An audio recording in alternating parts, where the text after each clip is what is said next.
araw pa lang ng public viewing para sa labi ni Pope Francis, dagsa na ang mga nakiramay. Kaya posible raw palawigin ang oras para rito. At live mula sa Vatican City, humingi na tayo ng update mula kay GMA Integrated News stringer Pia Gonzalez Abucay. Pia, sa mga sandali bang ito, may mga nakapila pa rin para makita ang labi ni Pope Francis? Marami pa po na nakapila ngayong oras na ito. At dahil walang official communication ng extension, ito ay itinakda hanggang 12 midnight lamang. So since maraming tao ang dumagsa, no, kada minuto dumadating, humahaba ang pila, nagmamadali sila ngayon at para mabigyan ng pagkakataon ang lahat ng taong nagpunta rito para makita at masilip ang labi ni Pope Francis na makapasok at masilayan at makapag-offer ng maikling panalangin sa harap ng kanyang labi. Kumusta yung public viewing at hanggang kailan yan isasagawa? At bigyan mo lang kami ng description, no? Paano ang mangyayari kapag halimbawa makakapasok ka sa loob, makakasilip ka, aabutin ba ito ng ilang minuto or mga segundo lang yung pagsilip mo? Immediately na dumating ang labi ni Pope Francis sa loob ng Basilica ay sinimula ng public viewing, no? Umaabot more or less 4 na oras ang pila bago makapasok sa Basilica. Pagdating sa Basilica, babaybayin pa rin yung kahabaan ng altar, ng main altar. So, tatagal pa rin doon ng more or less mga 20 hanggang 30 minutos pa sa loob. At ang sistema doon is naglalakad, no? Makikita mo ang labi ni Pope Francis habang naglalakad ka at binabaybay yung direksyon na ginawa ng mga authorities. Gaano karami na yung mga bumisita para masilayan ang labi ng Santo Papa, Pia? At palalawigin ba yung public viewing? Ang public viewing ay nakatakda hanggang Friday, April 25, no? Pero sa Friday, magtatapos ito ng 7 p.m.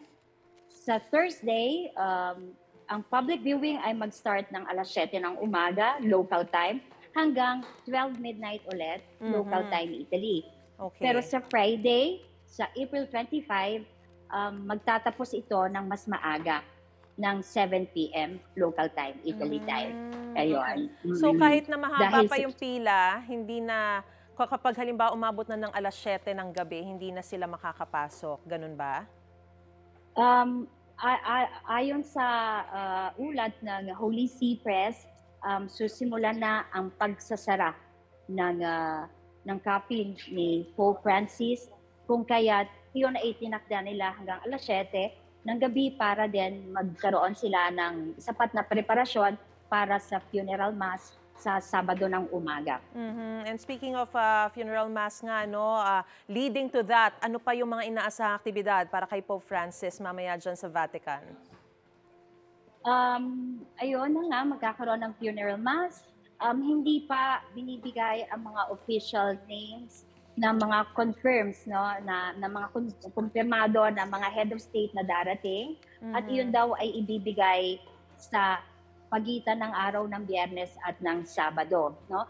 Ang sinabi lang ay ang pagbabaybayin ng ang 6 na oras, 6 na kilometro, no, ang babaybayin ng labi ni Pope Francis magmula dito sa St. Peter's papunta sa Basilica of St. Mary Major, kung saan hiniling ni Pope Francis na ihimlay ang kanyang labi. Tulad ng nakita natin, sinunod yung hiling ni Pope Francis, ano? Napaka-plain, napaka-simple ng kanyang coffin. At iyon ay hiniling niya na huwag i-elevate. Hiniling niya na iyon ay nakababa. So, yun nga, nakababa siya, mayroon lang siyang carpet, hindi siya ganong ka-elevated. So, talagang sinunod yung kanyang statement, no? Spiritual statement. And in the meantime, yun nga, magkakaroon pa rin tuloy-tuloy yung mga rosaryo, mga novena, no? Bukod dito sa public viewing, nagaganap din at sinumulan ngayong gabi ang pagdadasal ng Santo Rosario sa St. Mary Major. Basilica of St. Mary Major, at ito ay magtatagal din ng 3 gabi. No? Sinimulan kanina, bukas hanggang sa Biyernes ng gabi. Alright, maraming salamat, GMA Integrated News Stringer sa Vatican, Pia Gonzalez Abukay, sa iyong mga ibigay Maraming salamat, Maris. Ingat kayo. Sa Basilica of St. Mary Major sa Rome, Italy, ililibing si Pope Francis sa Sabado. Alinsunod ito sa kanyang hiling at debosyon sa Birheng Maria. Ang nasabing basilika ay may bahagi kung saan makikita ang 40 Ionic column at mosaic. Makikita rin sa loob ng basilika mahalagang relic, kabilang imahe ni Virgin Mary na hawak ang sanggol na si Jesus. Pati ang ilang piraso ng kahoy na pininiwalaang mula sa naging higaan ni Jesus sa sabsaban. Ang kasalukuyang Basilica of St. Mary Major ay itinatag noong taong 432. Si Pope Francis ang unang Santo Papa na ililibing sa labas ng Vatican City sa loob ng 1 siglo. Dito sa Pilipinas, patuloy rin ang pag-alala ng mga Katoliko sa naging impact ni Pope Francis sa kanilang buhay. Kabilang sa ilang ama ng isang volunteer na nasawi sa aksidente noong bumisita ang Santo Papa sa Tacloban City. May unang balita si Sandra Aguinaldo. Isang larawan ni Pope Francis ang inilagay sa altar ng National Shrine of Our Mother of Perpetual Help o Baclaran Church sa Parañaque City. Sabay sa araw ng Baclaran, idinaos ang Novena Mass para sa Santo Papa. Nag-alay din ng misa sa Immaculate Conception Cathedral sa Zamboanga City. Pinatunog din doon ang kampana. Abot-abot ang pagdadalamhati ng maraming Pilipino sa pagkamatay ng tinaguriang People's Pope. Si June Padasas, di raw malilimutan ang pagdamay sa kanya noon ni Pope Francis nang mamatay ang anak na si Cristel. Volunteer si Cristel sa pagbisita ng Santo Papa sa Tacloban noong 2015. Pero dahil sa di inaasahang pangyayari at dala ng masamang panahon, bumagsak ang scaffolding at napuruhan si Cristel. Isang araw matapos mamatay si Cristel, personal na nakipagkita si Pope Francis kina Tatay June para mag-alay ng pakikiramay at dasal. Binigyan din siya ng rosaryo ng Santo Papa. Kwento ni Tatay June, halo-halo ang nararamdaman niya noon. Pero ang pagbisita ni Pope Francis, nagbigay raw sa kanya ng lakas. Kaya gano'n na lang daw ang lungkot niya nang mabalitaan ang pagpanaw ni Pope Francis. Lungkot pero naging masaya kasi sabi ko, nakamay na siya ng Diyos, wala siyang naramdaman sakit. Doon, paraiso ng puntaan niya. Siguro, mas matuwang-tuwa na makita na silang anak ko dyan. Yan ang kahapon inausap ko yung anak ko sa altar Kasi nagsindi ako ng kandila. Sabi ko na, wala na si Pope Francis kung nangangaroy. Salubungin mo lang dyan. Gabayan mo punta sa kahirian ng Diyos. Pinakaiingatan din ni Salome Israel ng Tubigon, Bohol ang larawan kasama si Pope Francis. Bagamat naputulan ng braso, isa si Salome sa mga nakaligtas sa lindol sa Bohol noong 2013. Noong 2015, nabigyan siya ng pagkakataong makasama sa tanghalian si Pope Francis sa Archbishop's residence sa Palo Leyte. When I meet Pope Francis last 2015, I was so blessed and feel privileged for giving a chance to dine with him, and not just to dine but also to talk to him personally. And also during that time when I meet him, a lot of opportunities have come into my way. Ang makasama raw si Pope Francis ay isang biyayang dadalhin niya sa kanyang puso magpakailanman. It really changed my life. Pope Francis is not just a spiritual leader, but also he is a guiding light for me because his presence brought me hope, faith, strengthened my faith, especially to God. Blessing din kung ituring ng pamilya Manzano ang pagkakataong makalapit kay Pope Francis nang dumalo sila sa Vatican City noong 2018. Binuhat ng isa sa mga guard ni Pope Francis ang 5-month-old lang noon na si Andre at hinagka ng Santo Papa. In that time, because I was really close to him, I can see his face. Nga, he closed his eyes, he kissed him, he whispered, and he was praying. Wala mang maalala si Andre, nagsisilbing alaala ng tagpong yan ang mga litratong kuha ng kanyang mga magulang. When I was 5 months old, I got kissed by Pope Francis. And this is one of my favorite pictures. Para sa akon, ang kiss nga ginhatag ni Pope sa akon bata 7 years ago is a symbol of a blessing and grace. It was a gift that we will carry for the rest of our lives and something that we will never forget. Nakatatak na rin daw sa isip ng rector na si Father John Tadifa ang araw na makausap niya si Pope Francis noong 2021. Inspirasyon raw ito para pagbutihin ang kanyang ginagawa. Pagpalakit ko man sa iya personally and saying Grazie mille, Santo Padre, expressing my thanks and gratitude sa iya mapaglit sa simbahan. Ang iyang nga impact na dito to be close and to touch the hands of the successor of Peter, para sa kundako nga bendisyon nga nagkatagsakot sa inspirasyon to also try to live out the best sakon nga call. Ito ang unang balita. Sandra Aguinaldo para sa GMA Integrated News.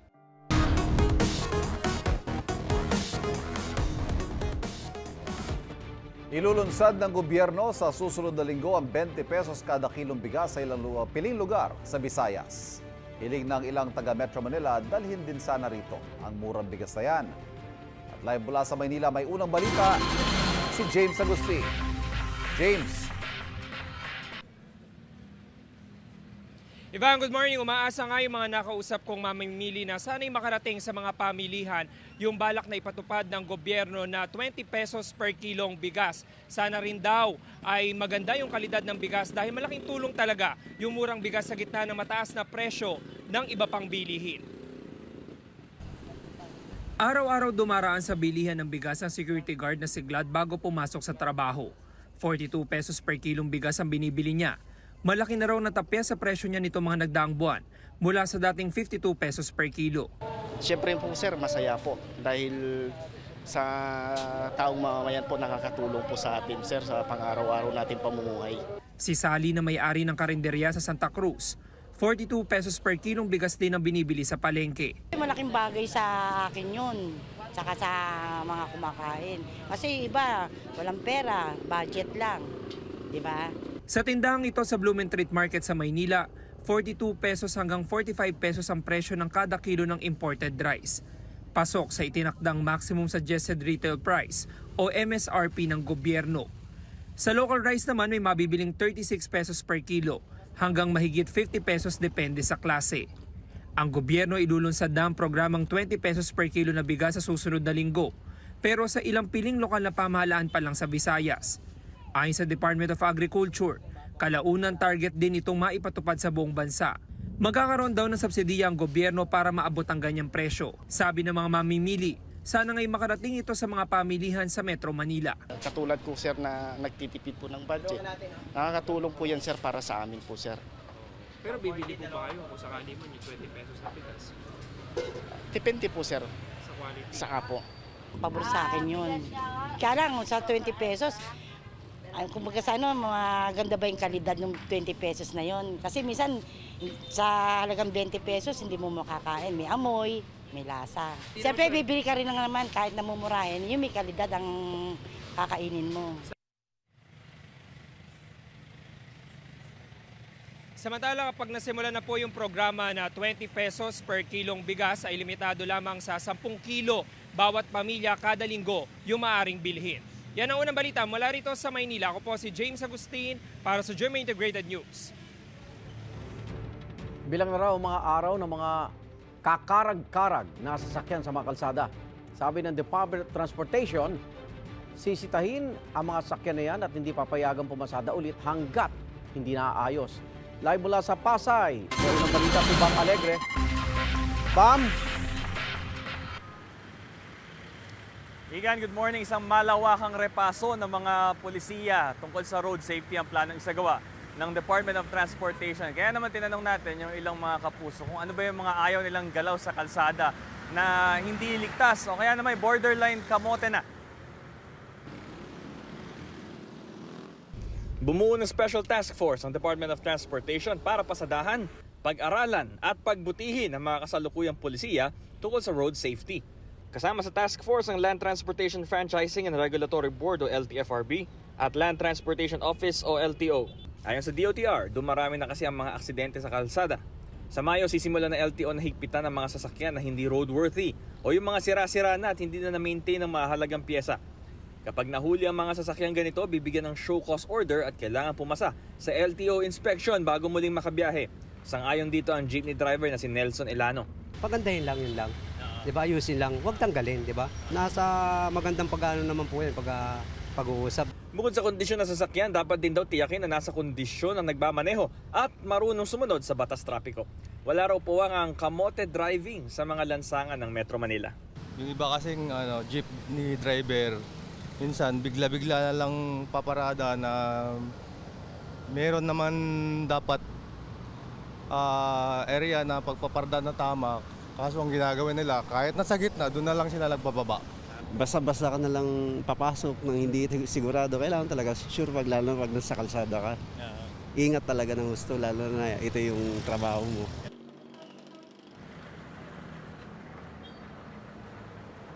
Iyan, isang special team din daw ang bubuin. Natututok naman sa drug use at drunk driving dahil ayon sa mga otoridad, mahigit 100 daw yung nagpositibo sa random drug test noong Holy Week. Ito ang unang balita mula rito sa EDSA Pasay, Bam Alegre para sa GMA Integrated News.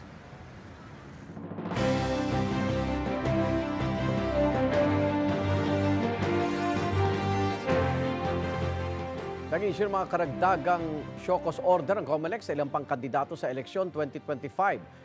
Kabilang sa mga inisyuhan, sina Bulalako Oriental Mindoro Mayoral Candidate Ernilo Villas at Vice Mayoral Candidate Edna Cantos Villas na namigay umano ng tig 2,000 pesos na annually para sa work program ng Department of Social Welfare and Development o DSWD. Pinagpapaliwanag din si Nueva Ecija 4th District Representative Emerson Pascual na nangako umano ng pera sa 2 barangay sa bayan ng Gapan kapalit ng suporta sa eleksyon. Kinukunan pa namin ng pahayag ang mga kandidato.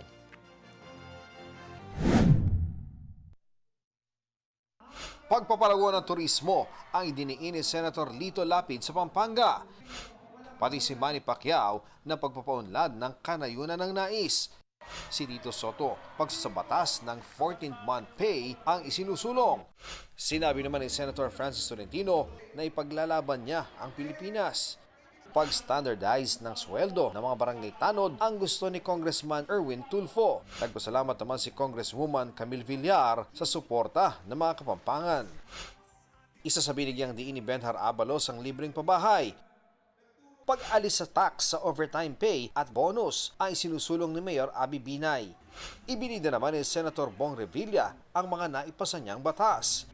Matibay na ugnayan ng national at local government ang idiniin ni Senator Pia Cayetano. Sa Cainta Rizal, nangampanya sina Congressman Rodante Marcoleta, Jimmy Bondok at Philip Salvador. Senator Bongo sinusulong ang pinalawak na PhilHealth benefits. Nag-ikot sa palengke sa Dagupan si Senator Amy Marcos. Cash gift sa mga mag-asawang aabot sa 50th anniversary nais ni Sunny Matula. Dumalo sa forum ng mga manggagawa sina Liza Masa, Nars Aline Andamo, Congresswoman Franz Castro, David De Angelo,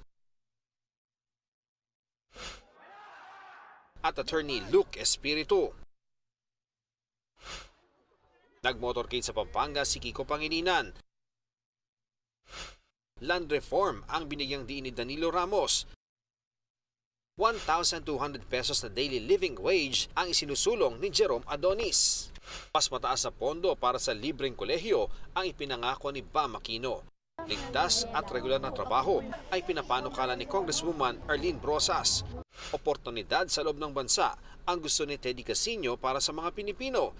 nakipagpulong si Angelo de Alban sa PWD Leaders and Advocates sa Bacolod City. Patuloy naming sinusundan ang kampanya ng mga tumatakbong senador sa eleksyon 2025. Ito ang unang balita. Ian Cruz para sa GMA Integrated News.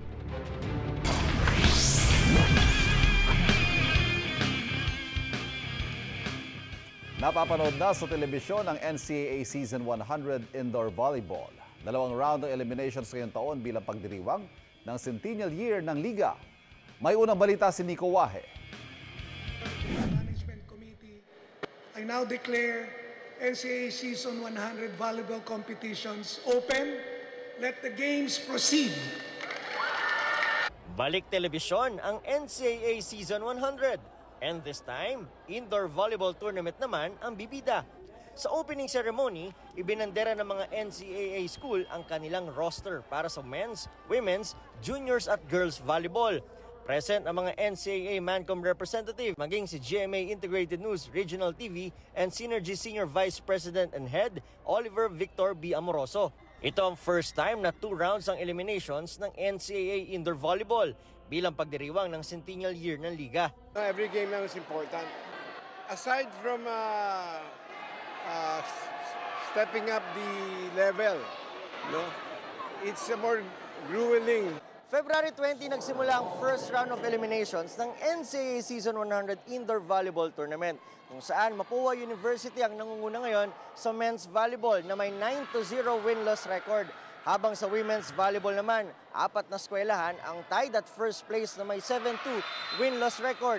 Ang Letran, Benilde, Mapua at Perpetual. Mapapanood ang NCAA Indoor Volleyball Tournament tuwing Tuesday, Wednesday, Friday, Saturday at Sunday sa GTV at Heart of Asia Channel. Ito ang unang balita, Nico Wahe para sa GMA Integrated News. Kapuso, mauna ka sa mga balita. Panoorin ang unang balita sa unang hirit at iba pang award-winning newscast sa youtube.com/GMA News. I-click lang ang subscribe button. Sa mga kapuso abroad, maaari kaming masubaybayan sa GMA Pinoy TV at www.gmanews.tv.